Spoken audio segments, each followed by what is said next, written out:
nervous man speaks fast to hold attention.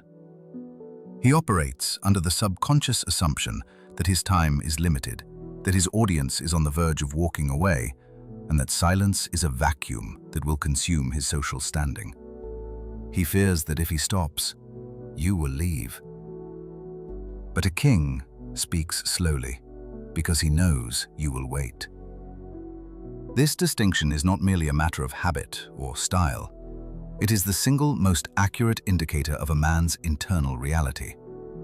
You can tailor your suit, you can build your physique in the gym, and you can rehearse your body language in the mirror until it looks perfect.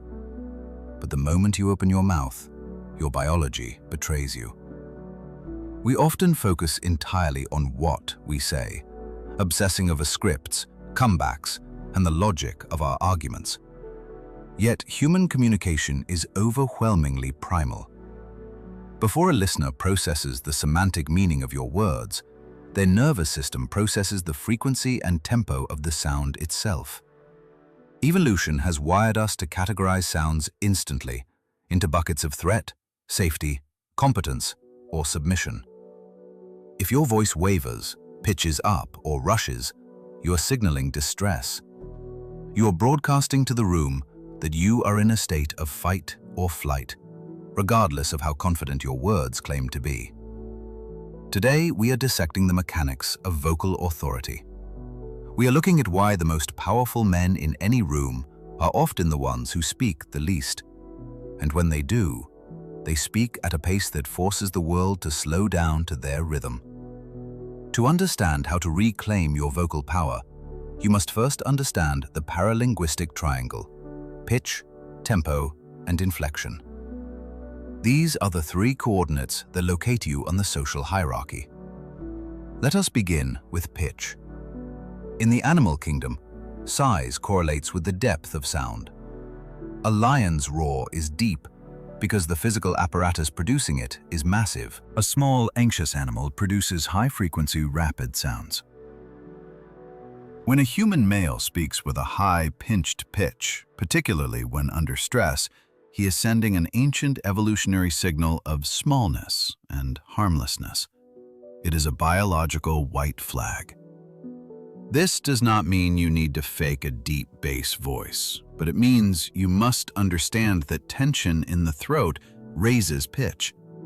A relaxed, confident nervous system allows the vocal cords to loosen, naturally deepening the voice to its true, resonant baseline. The second coordinate is tempo, and this is where most men fail immediately. Speed is a direct proxy for scarcity. When you believe your value is low, you believe your access to the listener's attention is scarce. You rush to cram as much information as possible into the smallest window of time, fearing interruption. This rapid-fire delivery signals that you view the listener as the prize and yourself as the supplicant. High-status communication is characterized by a deliberate, almost uncomfortable slowness. It implies an abundance of time and an abundance of status. The man who speaks slowly is not afraid of being interrupted because his frame is strong enough to handle it. He assumes that what he has to say is valuable enough that the listener will endure the delay. The third coordinate is inflection, specifically the trajectory of your pitch at the end of a sentence. This is the difference between a command and a question. A downward inflection signals finality, certainty, and authority. It tells the listener that the statement is true and requires no further validation. An upward inflection, even on a statement of fact, turns it into a request for approval. It opens the door for the listener to challenge you. When you master these three elements, you move from simply making noise to projecting reality. You stop asking for permission to be heard and start commanding the acoustic space around you. Let us look at the specific behaviors that destroy this authority, the applied insights of vocal weakness. The most pervasive issue in modern communication is the upspeak virus. This is the habit of ending declarative sentences with a rising pitch, as if asking a question. You state your name, your job, or your boundaries, but your voice goes up at the end. Biologically, this is a submission signal. It begs for validation. It says, "This is my opinion. Is that okay with you? Please do not hurt me." When you do this, you transfer your power to the other person. You are practically handing them the crown and asking them to rule over the interaction.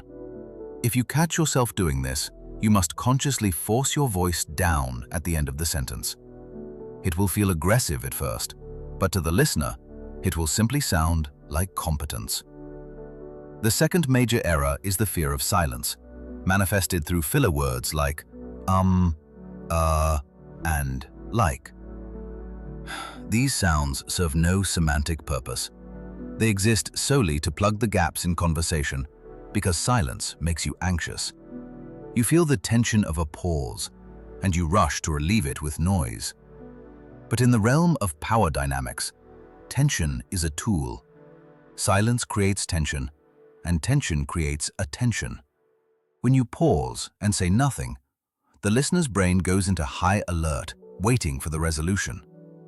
By filling that space with you dissipate the tension and look scattered. A man who is comfortable with his own thoughts does not need to hum while he processes them. He is content to let the room sit in silence while he formulates his next move. There is also a profound biological effect of low-frequency vibration on the listener's nervous system that is rarely discussed. High-pitched, rapid, erratic speech triggers a sympathetic nervous system response in others. It creates anxiety. If you are frantic, you make everyone around you frantic. Conversely, a slow, resonant, low-frequency voice triggers a parasympathetic response. It calms the listener down. It makes them feel safe. This is why effective leaders remain dead calm in a crisis. Their voice literally acts as a biological anchor for the group. If you want to lead, you cannot simply have the right ideas. You must deliver them on a frequency that stabilizes the chaos around you. If you sound like you are panicking, no one will follow you, even if your plan is perfect. This brings us to the internal mechanics. Why is your voice high and tight? Usually, it is because you are breathing from your chest. When the body enters a stress state, breathing becomes shallow and rapid, restricted to the upper lungs. This tension tightens the vocal cords and restricts resonance. You end up speaking from your throat rather than your diaphragm. This is the flight mode of the nervous system. To speak with authority, you must shift into a state of controlled assertion. This requires diaphragmatic breathing. When you breathe deep into the belly, you bypass the fight or flight panic loop. You oxygenate the blood, lower your heart rate, and give your voice a column of air to ride on. The sound becomes richer, not because you are trying to sound like a movie trailer, but because you are physically relaxed and grounded. Many men believe that vocal authority is about being loud. This is a mistake. Volume is often a compensation for a lack of true power.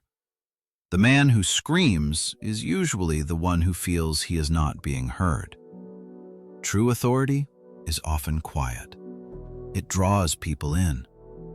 Think of the Godfather archetype in cinema. The most powerful character often whispers, forcing everyone else to lean in, to stop rustling their papers, to hold their breath. This is the ultimate power move. It forces the environment to adapt to you rather than you adapting to the volume of the environment. By lowering your volume and slowing your tempo, you create a gravity well that pulls attention toward you. So, how do we fix this? You cannot simply decide to have a deeper voice in the heat of a high-stakes negotiation or a date. The neural pathways for your current speech patterns are deeply entrenched. You need safe practices and drills to rewire the connection between your brain and your vocal cords. The first and most effective tool is the book reading drill. Take a book, preferably something philosophical or dense, and read it aloud to yourself. But here is the constraint. You must read it at 0.75 times speed. Deliberately slow down every syllable. Force yourself to pause for a full 2 seconds at every period and 1 second at every comma. This drill is excruciating for the anxious mind. Your brain will want to speed up. It will feel unnatural. You will feel bored. That is the point. You are training your nervous system to tolerate the pace of authority. You are teaching your brain that it is safe to speak slowly.